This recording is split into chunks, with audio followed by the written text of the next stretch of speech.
reaction to Muslim aggression against Christians visiting the Holy Land. Secondly, the misconception is that the Crusades, the purpose of them was to expand Christianity. That had nothing to do with the reasons for the Crusades. They were not fought to expand Christianity.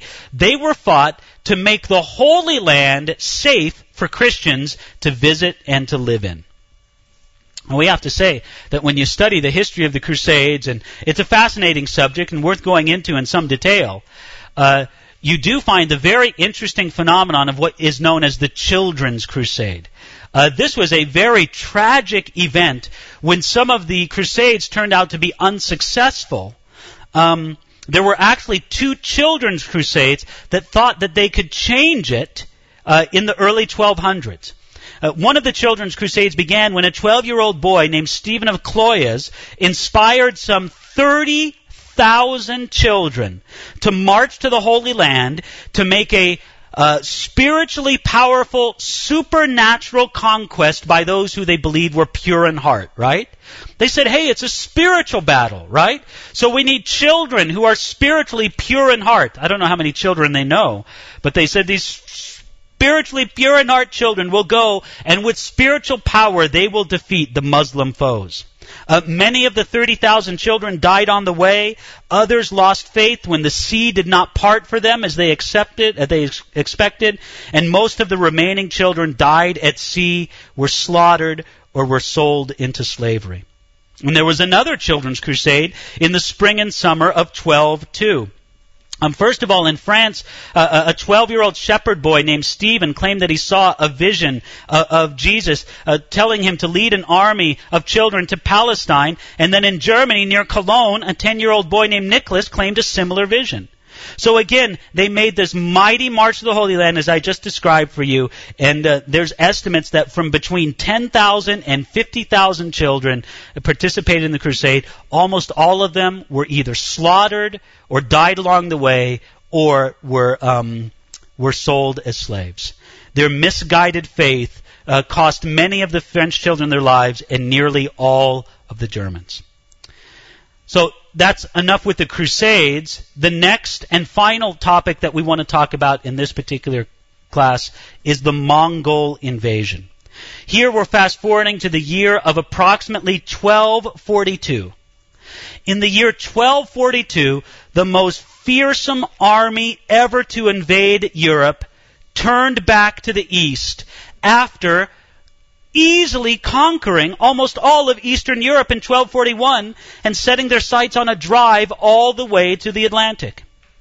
You know, we think and talk sometimes about the medieval period as the Dark Ages. And I think unfairly so. They're usually not as dark as people say they were. But let me tell you, what would have been a true Dark Ages for Europe would have been if the Mongols would have successfully continued their advance westward. They swept all across Eastern Europe and were coming into Vienna. They were just a few hundred miles outside of Vienna. As a matter of fact, scouts from the Mongol forces would have come to the outskirts of Vienna to plan it out for a future battle. Now, what was very interesting about the Mongols was that they were incredibly impressive as an army. Basically, for this period of time in the 13th century, they conquered everybody. They just defeated everybody, and defeated everybody easily. And they came up to Vienna, and when they conquered a city, basically they slaughtered everybody in it. There are records of them conquering. Well, no, let me explain to you. That's not exactly how they did it.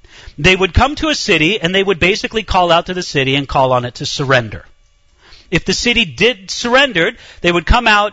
They would depopulate everybody out of the city. They would sell the people as slaves, and they would go in and they would totally destroy the city. If they didn't, then they would go into the city and basically just slaughter everybody.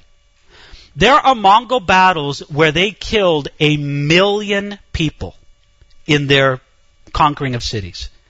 And basically they were anti-city. They were anti-urban. They hated cities.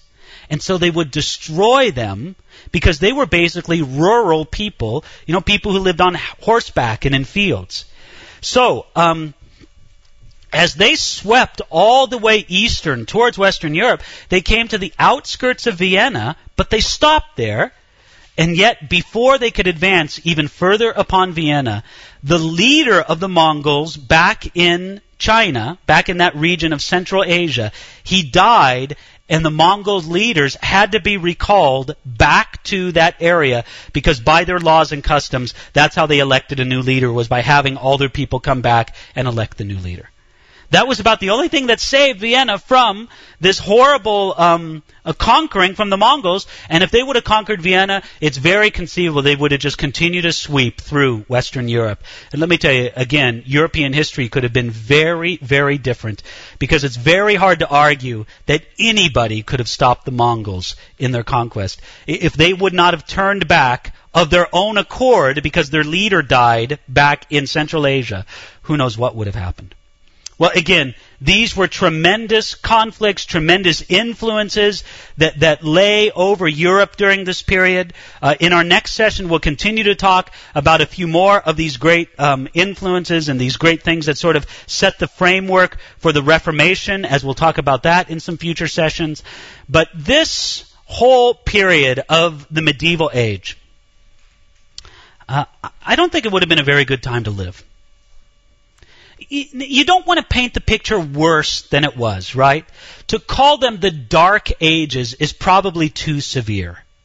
But yet there's no denying that it was definitely a step back in culture, in society, in law, in art, in literature, in education, in all these great areas of society. Definitely a step back.